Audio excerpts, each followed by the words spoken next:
دايما احنا معاكم هنا كل يوم بنتابع الجديد في ملف ارض 6 اكتوبر في نادي الزمالك. ده اهم ملف، اهم من اي صفقه، اهم من اللعيب بيرجع كان هيفسخ عقده، اهم من مكسب اي ماتش، اهم من مكسب اي بطوله. ارض 6 اكتوبر دي اللي هتحافظ على استمراريه النجاح والاستقرار والبطولات للزمالك على المدى البعيد.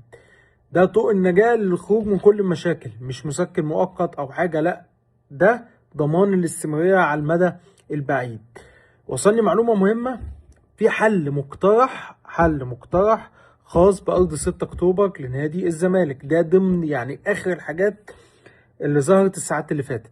أرض 6 أكتوبر في نادي الزمالك بتتكلم مساحتها 129 فدان. في اقتراح ظهر إن 50 فدان يتم استقطاعهم لوزارة الإسكان، يبقى 70 فدان. ال70 فدان الزمالك هياخدهم ويبقوا من حق نادي الزمالك يتصرف فيهم بشكل طبيعي وزي ما هو عايز. وال50 فدان اللي هيتاخدوا من الزمالك هيتم تعويض نادي الزمالك ب50 فدان في أرض تانية برضك هتكون ملك لنادي الزمالك.